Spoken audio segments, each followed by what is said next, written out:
হাজিম, হাজিম। এরকম করে পরে দেখেন এটাও জিম দাল, জিম দাল। তারপর একটা হরফ মিম, আইন, মিম আইন।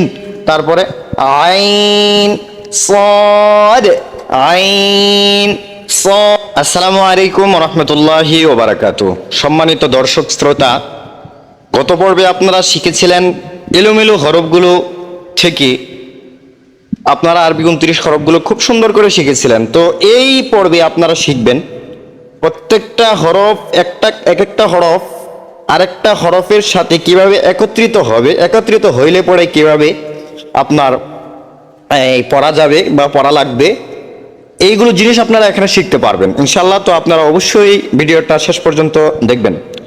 তো আপনাদেরকে আমি বলবো যে দেখেন, আগেই কিন্তু আমি বলেছিলাম যে প্রত্যেকটা হরফের এক একটা করে মাথা থাকে, আর প্রত্যেকটা হরফের মাথা দেখেই কিন্তু আপনাকে হরফগুলো চিনতে হবে, ঠিক আছে? তো প্রত্যেকটা হরফের মাথা কিন্তু আমি পিছনে এক ভিডিওতে আপনাদেরকে খুব সুন্দর করে বলে দিয়েছিলাম। তো আজকে আমরা এখানে আপনাদেরকে কি করব, এই হরফগুলো শিক্ষা গ্রহণ করাবো ইনশাআল্লাহ তাআলা, যদি আল্লাহ তাআলা চান। তো আর কথা না বাড়িয়ে এখন আমরা শুরু করে দিব ইনশাআল্লাহ। তো আমরা দেখতে পাচ্ছি এক দাঁতওয়ালা 5টি হরফের মধ্যে এখানে একটি হরফ হচ্ছে, সেটার নাম হলো, এই যে এটা দেখতে পাচ্ছেন, এটার নাম হলো বা। আমরা অবশ্যই জানি যে নিচে যদি এক দাঁতের নিচে যদি এক ফোঁটা থাকে তাহলে এটার নাম কি ভাই? এটার নাম হচ্ছে বা। এখন বার সাথে সুন্দর করে কিন্তু একটা আলিফ সংযুক্ত হয়েছে, এই জন্য এটাকে দুইটাকে একসাথে বলতে হবে যে বা আলিফ, বা আলিফ, বা আলিফ। তারপরে আমরা যদি দেখতে পাই যে হার মাথা দিয়ে 3টা হরফ হয়, হা, জিম এবং খ। এই হা, জিম, খ, এই 3টা হরফের মধ্যে এখানে কিন্তু আমরা একটি হরফ পেয়ে গেছি, সেটার নাম হলো হা। নোক্তা ছাড়া যে হরফটা, এটার নাম হচ্ছে হা। আর নোক্তা যদি নিচে থাকে তাহলে এটার নাম হচ্ছে জিম। আর যদি এই মাথার উপরে নোক্তা থাকে তাহলে এটার নাম হচ্ছে কি ভাই? এটার নাম হচ্ছে খ। যাই হোক, এখানে যেহেতু কোনো নোক্তা নেই তাহলে এটার নাম আমরা কি ধরবো? এটার নাম ধরবো হলো হা। তারপরে এটার সাথে একটি সংযুক্ত হরফ আছে যার নাম হলো বা। তাহলে দুইটা মিলিয়ে হলো হা বা, হা বা। এরকম করে ঠিক এমনি ভাবে জিম, এর উপরে আবার কিন্তু একটা হরফ আছে, সেটাও কিন্তু একটা মাথা, যেমন হা। তাহলে দুটো একসাথে যদি পড়ি হা জিম, হা জিম। এরকম করে পরে দেখেন এটাও জিম দাল, জিম দাল। তারপর একটা হরফ মিম আইন, মিম আইন। তারপরে আইন সাদ, আইন সাদ, আইন সাদ। তারপরে লাম, লাম। তারপরে লাম কাফ, লাম কাফ। হা ওয়াও, হা ওয়াও। তারপরে লাম হা, লাম হা। হা মিম, হা মিম, মিম নুন। তারপরে মিম নুন। তারপরে লাম আলিফ, লাম আলিফ। তারপরে লাম হা।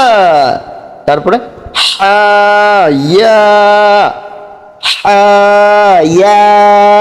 তারপরে ইয়াসিন। তারপরে কাফ বা।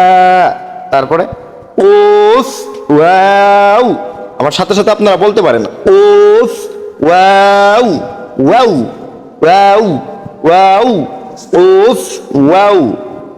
তারপরে আমরা যদি এরকম করে শিখতে থাকি তাহলে অবশ্যই কিন্তু আমাদের উপকার লাভ হবে। আপনারা অল্প দিনেই কোরআন শরীফ শিখতে পারবেন। আমার প্রত্যেকটা টিপস যদি আপনারা কাজে লাগান অবশ্যই আপনারা অতি তাড়াতাড়ি কোরআন শরীফ পড়া শিখে যাবেন ইনশাআল্লাহ তাআলা। আচ্ছা, দেরি না করে তাহলে আমরা হরফগুলো আবার দেখি এর নিচে কি আছে। তাহলে এখানে দেখতে পাচ্ছি হা, মিম, হা, মিম, বা, হা, বা, হা। তারপরে ইয়া, হা, তা, হা, ইয়া, হা, তা, হা। তারপরে জিম, র, জিম, র। তারপরে খ, দাল, খ, দাল, খ, দাল। তারপরে صاد عين صاد عين। তারপরে ضاد غين। তারপরে ফা, জিম, ফা, জিম, ইয়া, ফা, ইয়া, ফা। তারপরে লাম, ওয়াও, লাম, ওয়াও, জিম, ইয়া। তো এখানে একটা বিষয় হচ্ছে আপনাদেরকে অবশ্যই বুঝতে হবে যে ওয়াওয়ের উপর যদি হামজা থাকে তাহলে সেটাকে প্রধানত হামজায় ধরা লাগে। যখন এগুলো জবর জের হয়ে যাবে এগুলোর উপর, এটার উপরে আসবে, তখন আপনারা এটাকে হামজা ধরবেন। তো এটা এখনো অনেক দেরি আছে, আপনারা পড়ে নেবেন ঠিক এমনিভাবে। আপনারা অবশ্যই উপকৃত লাভ করবেন। আল্লাহ তাআলা আমাদের প্রত্যেককে তৌফিক দান করুন। এবং আপনারা অবশ্যই কিন্তু এই ভিডিওটা ভালো লাগলে আপনারা কিন্তু এই ভিডিওটা বারবার দেখতে পারেন বা বারবার আপনারা ডাউনলোড করে পড়তে পারেন। আপনারা একটা কায়দা কিনে নেবেন, সেই কায়দা অনুযায়ী আপনারা অবশ্যই শিখে নেবেন। এইভাবে আমার সাথে সাথে মস্ক করার পরে আপনারা নিজেরা দেখবেন আপনারা পারেন কিনা।